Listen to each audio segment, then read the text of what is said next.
Hello, and thank you for tuning into this special edition Mayor's Update. This video here is going to focus on all of the changes with the upcoming ballot question related to the city's charter here in Gardner, with the ballot question that the City Council recently voted to place on the ballot for the upcoming November municipal election. The items that we're going to touch on in this video may not be in this order, but the process for amending a city charter, what a city charter actually is, what those proposed changes are, what the ballot question is going to look like and what it means, what a yes vote means and what a no vote means, what the process is moving forward after the election, and everything in between.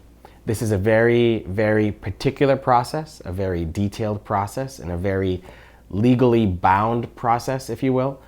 So if you have any questions on anything you see here at all, please feel free to contact my office at any time, and we'll get you all the information we can up front as soon as we can to make sure you feel informed so that when you go to vote on November 7th, you have an idea of what exactly it is you're voting on. Now, these videos won't advocate one way or the other on either side of that ballot question. I have my own personal opinions, but that's not for me to share here. What we're meant to do here in this video is just let you know exactly what your vote will mean on that question so that you feel informed when you go to the ballot that day. Now, the city charter is the city's version of the Constitution. The original charter for the city of Gardner was drafted in 1921 and approved by the state legislature at the end of 1921 to take effect on January 1st, 2023. That is the same charter that we still have with us here today that has been amended probably about 5 or 6 times since 1923, but it's the city's version of our Constitution. Just like the Constitution of the United States sets up a rubric that the federal government has to follow for the setup of how the government is run, the setup of how the government is put together, what the government can and cannot do. That is exactly what we have for our city charter here on the local level. So when you hear the word city charter, think of the city's constitution. It helps set up how our government functions, how our government operates, how the minimum setup of the government is. It's basically down to your old School of Rock, I'm just a bill version, but just for us here in the city of Gardner. Now, there are a couple of changes that have been proposed for this charter, and it began back in August of 2022 for the current round of changes that have been proposed, when I put legislation up before the City Council for them to consider going forward with what's called a Special Act Charter Drafting Committee. Now, what a Special Act Charter Drafting Committee means is a fancy word for a group of people appointed by me and the City Council, and those who were appointed by me confirmed by the City Council, to go through the city charter section by section and solicit public input as to what they believe should be changed or updated with the city charter. It's a good document overall. It's just seeing, is there anything that could be updated to fit our modern times now that we're 100 years into the document's usage? There are 2 different ways in which a city charter can be amended. The first is through a Special Act Drafting Committee, which is what Gardner did.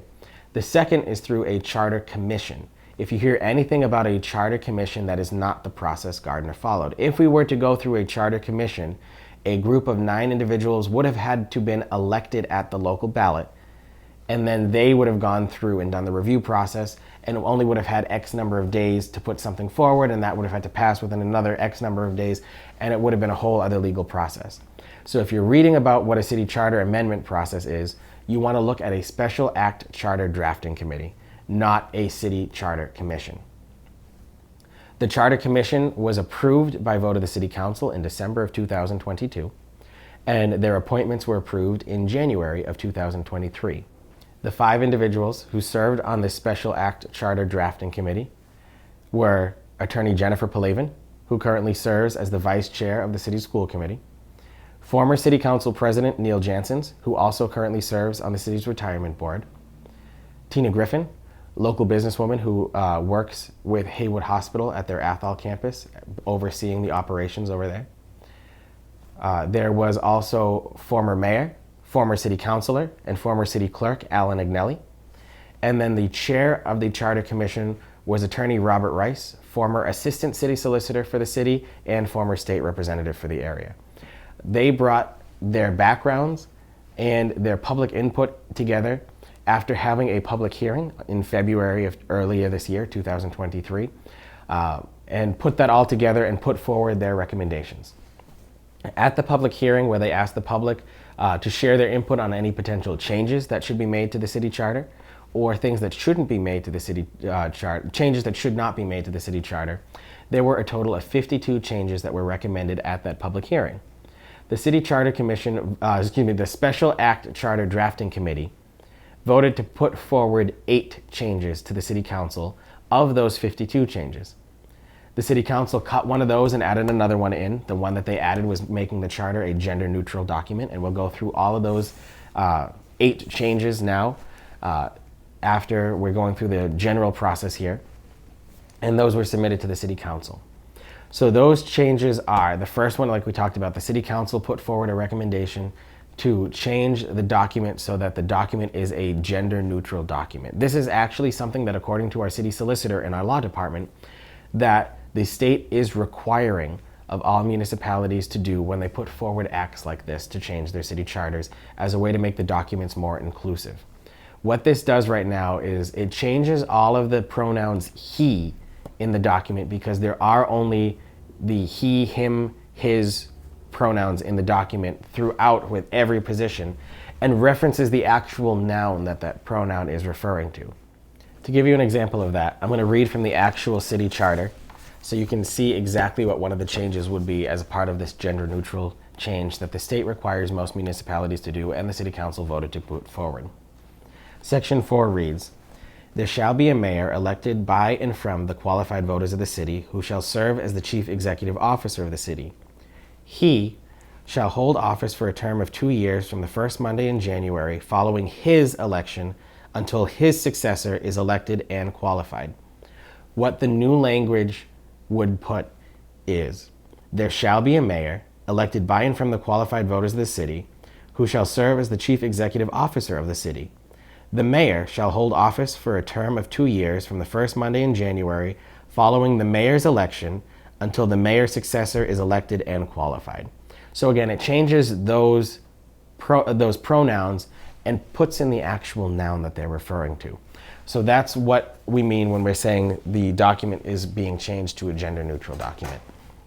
I'm going to run through a list of sections here, and if you forget any of those or have any questions of those when you see the actual document, just let my office know and we'll let you know. But those types of changes are being reflected in the following sections of the city charter for potential changes if this vote passes. Section 4, 7, 11, 12, 13, 15, 16, 18, 19, 24, 25, 29, 30, 31, 32, 33, 37, and 38. So those sections all have changes like that, where it changes the pronoun to the noun that it's actually referring to. The the Special Act Drafting Committee also recommended changes to Section 12 of the City Charter. The current version of Section 12 reads as follows: "On the 4th Tuesday preceding every regular and special election in the city, at which an officer mentioned in this act is to be elected," officer being any of the elected officials, "there shall be held a primary election for the purpose of nominating candidates for such offices as under the provisions of this act are to be filled at such an election. Voters qualified to vote in regular city elections shall be qualified to vote in preliminary elections. No special election for mayor or any officer shall be held after the expiration of 40 days from the calling of a preliminary election." So what this particular section means is that on the 4th Tuesday before a regular city election, if there are more than double the number of open spaces running in candidates for an office, there has to be a preliminary election. To put this in example, we're actually seeing that this year. There's only one position of mayor, but there are 3 candidates running for mayor. So there is a preliminary election to narrow down that 3 to 2 so that only 2 are on the final ballot in November, and that election will take place on October 10th. The same thing with school committee. There are 3 open seats on the school committee. However, there are 7 candidates for those 3 open seats. Therefore, there will be a preliminary election on October 10th to narrow that 7 down to 6, so that there's only double the number of people running for that office. And that preliminary election, that narrowing down election, has to be held, according to this section of the charter, exactly 4 weeks before the final election that'll take place on November 7th. The issues that arise from this, and the reason why this was put forward by the committee, is that state law for state elections actually has 8 weeks rather than 4 weeks, putting the election in September instead of October for several reasons. The first is that the voters then have full information as to who the final people are on the ballot, rather than such a quick turnaround with just a month in between. The other reason for that is actually a legal reason and a clerical reason, is that the city clerk, the moment that election is done, has to then order the final ballots for the last election in such a quick time that it's almost harder, and you just have to do rush order on the ballots, because the state actually has to approve every ballot that's made on the local level and then mail them all after they're all printed to the city clerk's office for her to then give out for people who are voting. An additional hurdle that's added onto that is that in 2022, there was a new law signed in Massachusetts called the Votes Act that requires that every city and town have mail-in voting at every municipal election. So that means 4 weeks before the election, the city clerk has to have an election to decide who's going on the final ballot. On top of that, as soon as that's done, she has to order those ballots. After she orders those ballots, they have to be approved by the candidates to make sure everything looks good on the ballot, and then by the Secretary of State's office. Those ballots then have to be printed, mailed back to the city, and then given out for people via mail-in ballot process, and hoping that the city clerk's office can mail those to the voters that requested those mail-in ballots in enough time that they can fill them out and mail them back by the time the election happens, and you hit the legal timeline with that. So it actually puts a lot more of a tighter legal timeline for the legal requirements that the city clerk's office has to do. So that's why this charter commission, the Special Act Drafting Committee is looking at changing that 4th Tuesday to following the state election timeline of a September date, to allow more time, more flexibility, more allowing people to vote in the different ways that they're allowed to vote, and making that a greater way of getting that done there. A lot of the opponents of any of these changes feel like the document has worked well for the past 100 years, and it has. But so there's no need to change something if it's not broke, and really the majority of the proponents of these changes, so the people who are in favor of these changes, are really saying we just need to update a 100-year-old document to make sure it fits with a modern 21st century society and government. So that's really the bulk of the pros and cons that you're going to be seeing on all of these changes that go forward. Section 18 of the city charter relates to, once those preliminary elections are finished, how the city clerk's office must post the results of those elections so people know who the final candidates are on the final ballot in the election. The current Section 18 reads that on the first day, not being Sunday or a legal holiday, following the preliminary election, the city clerk shall canvass the returns received from the election officers and shall forthwith determine the results of the canvass and publish the same in one or more newspapers published in the city, and shall post the same in a conspicuous place in City Hall. Now, the issues that come with this section, or I should say what this section does first before I talk about the issues. What this is saying the day after a preliminary election, if it's not a holiday, the city clerk has to publish the results of that election in a newspaper that is actually published within the city, not just in general circulation, but published here within Gardner, and then on the clothesline that's on the front door of the city clerk's office. The issues that come with that is there's concerns as to what if the newspaper is not published here in Gardner anymore. That means if we lose the Gardner News, we can't even go to the Worcester Telegram, the Sentinel, the Globe, or anything like that, because the charter specifically says it has to be published within the boundaries of Gardner, where the Gardner News is now owned by Gannett Publishing. There's some questions on that. The other one is that City Hall is only open so many hours during the day. And for a document like that, you want to make sure the public has as most access to it as possible.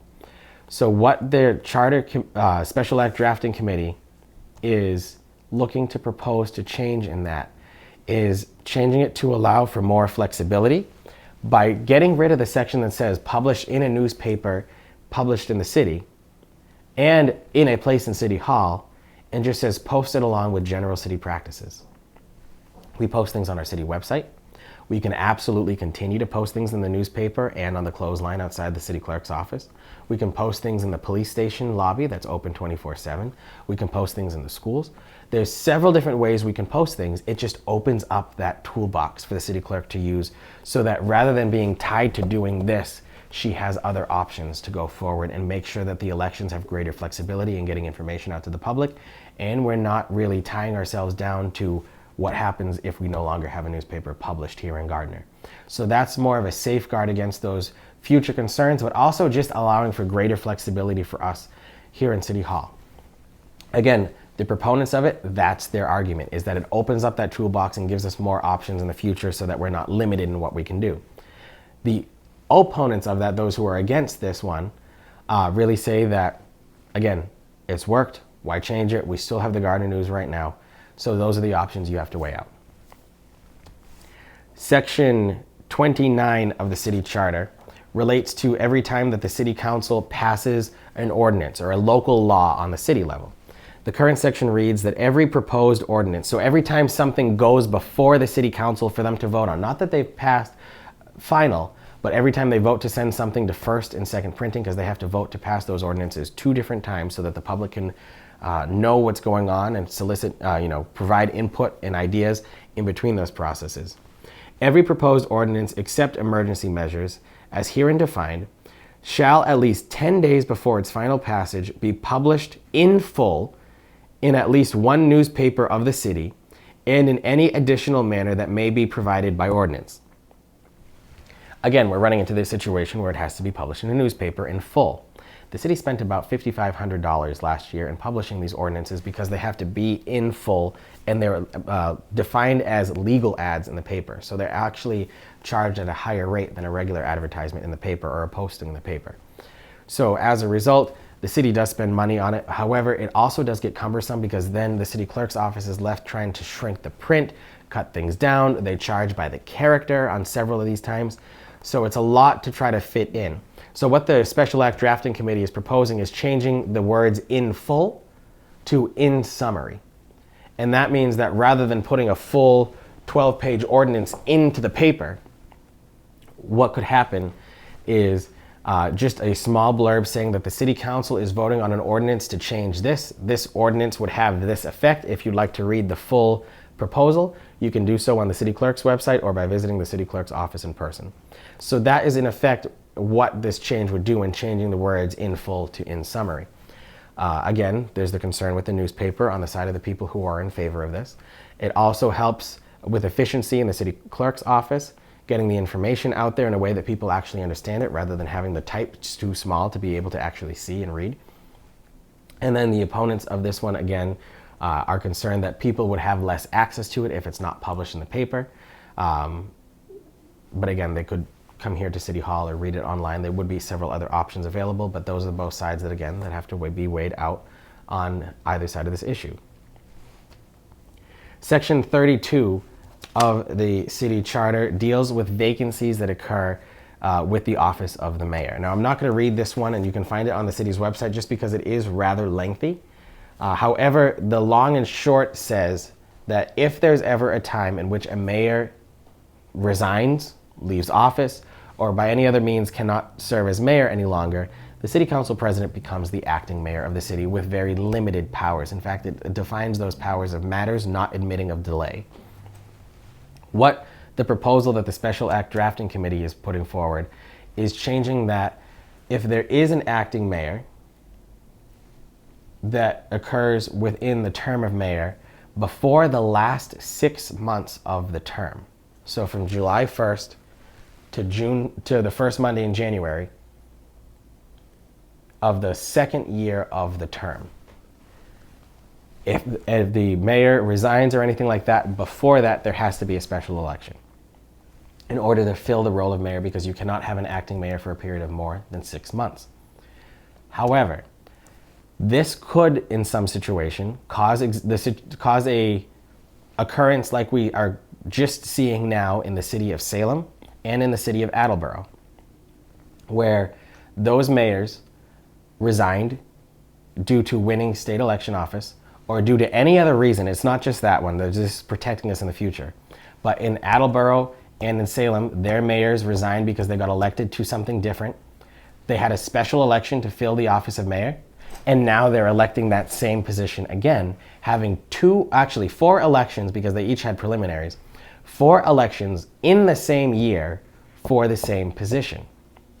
What this language could also do is that if we have a mayor who resigns in May of an odd-numbered year, then you have a special election in August with a preliminary in June for the special election timeline.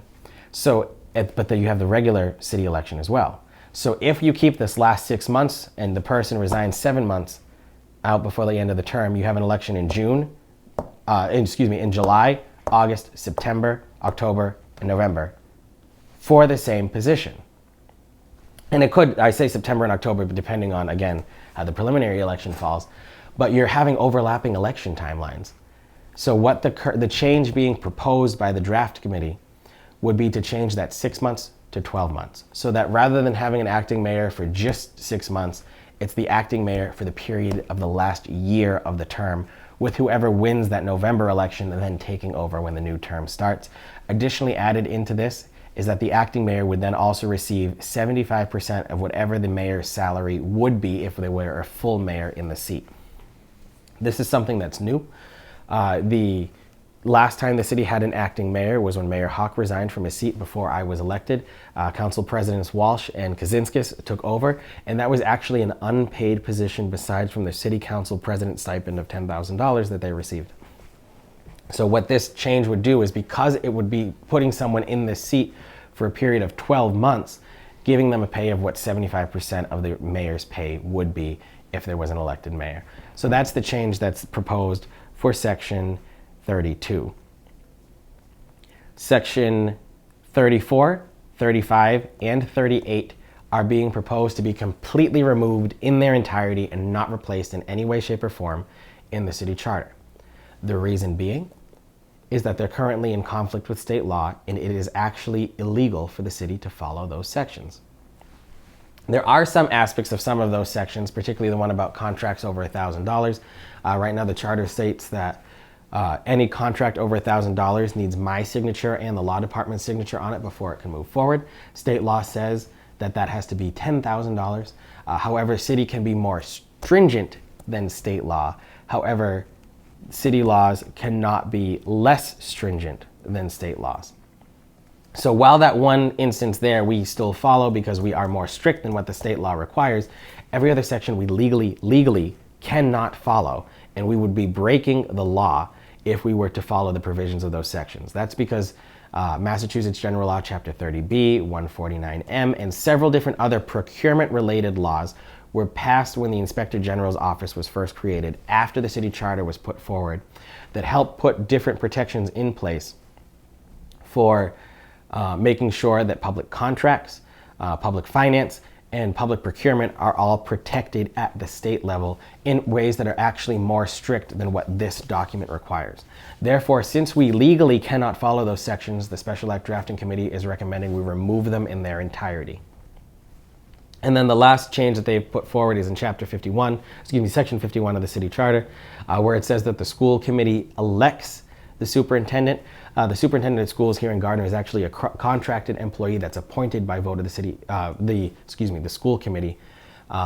So this just clarifies that process, helps make things more easier to understand that the position is appointed by the school committee on a contract basis, and that it's not an elected official of the city.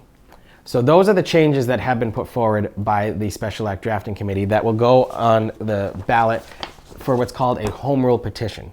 Now, a home rule petition is actually something that's done by matter of course in several different things that the city has dealt with in the past, most recently with the proposal to remove the police department from the civil service.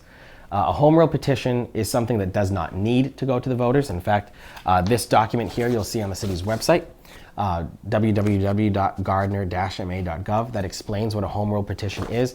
A home rule petition just means that it's a vote of the city council to ask our state legislative delegation to put a bill before the general court, so the House of Representatives and the Senate of the Commonwealth, and have the governor sign that into state law so that it can be moved forward as the law for the city. So the home rule petition is those changes to the charter, and you can see that document online too. The question that's currently before the voters right now is going to appear on the ballot is going to say something substantially similar to, should the city council submit a home rule petition request to the general court to approve the proposed amendments to the city charter. Now, the proposed amendments are the ones we went through, and this would be what's on the home rule petition itself. But the question on the ballot is also going to have a designation that it's called a non-binding question. And what this means is that the city council can move forward or not without being restricted to what the vote of the electorate is. Now, this can be a little confusing, and there's several concerns that have rightly been raised as a result of the non-binding question.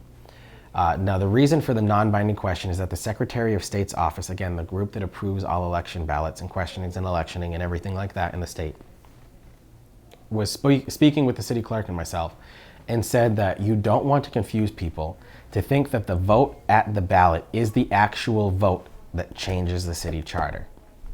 The vote that actually changes the city charter is the vote in Boston with the House of Representatives and the state Senate and needs the governor's signature. Even if the voters pass the question at the ballot, the House could fail the question, the Senate could fail to pass the question, or the governor could veto it, and in which case the charter doesn't get changed. So you want to make that as clear as possible. Now, yes, there are ways that the city council could have made it binding on the city council, but again, you want to make sure the information is clear to the voters that that is not the final act on it. So that is why the Secretary of State's office highly recommended doing a non-binding question.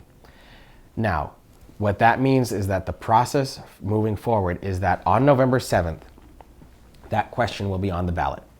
You'll have the opportunity to vote yes or no. Your yes is asking the city council to send the proposed changes to Boston so that they can vote on it.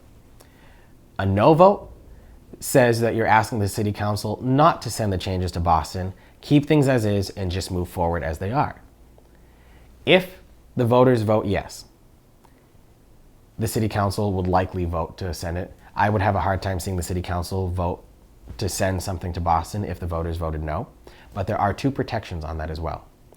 This is an item of state law that says if the mayor vetoes the item that the city council has passed related to the city charter, it cannot be sent to Boston legally. It needs the mayor's support and cannot be done through a veto or a veto override by the city council. If the voters do not pass this question at the election, and if the city council were to still vote to send the home rule petition to Boston, I will veto it. That would kill the process completely at that moment. Additionally, nothing legally says that our legislative delegation has to file this bill with the state legislature. So even if I didn't veto it, I would highly doubt that Representative Zlotnick would file this bill with the general court if it was not passed by the voters. And that's actually been done before, back in 2016 when we were looking at a charter revision there. Mayor Hawk vetoed the proposal by the city council. The city council voted to override his veto, and Representative Zlotnick refused to file that home rule petition with the general court. So there are some protections done in that way.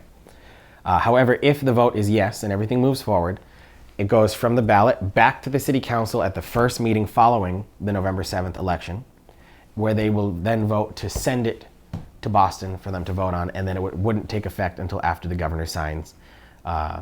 If everything passes through the House and the Senate, the governor signs the final bill. Now, this is all something that's rather confusing, very technical, very specific, very outlined by state law, by a puzzle of state laws that all come together to fit this picture. We are making a special page on our city's website so that you can see what these changes are exactly and how they relate to what we've talked about here. You can see the actual legal references to everything I've said in this video, but we want to make sure you as the voters are as informed as possible as to what this question means, because it's coming a little quick, it's very complicated, and you should always just feel informed when you go to the ballot. And that's our goal here through this video. So while this was a little bit of a longer video, it's something that we felt was important and we're going to get out as soon as we can. So thank you very much for your attention to this video. As always, if you have any questions on the matter at all, please feel free to contact my office at any time and we'll get you that information as soon as we can. Thank you very much. I look forward to speaking with you soon, and I'll see you at our next regular edition Mayor's Update. Thank you very much and have a good day.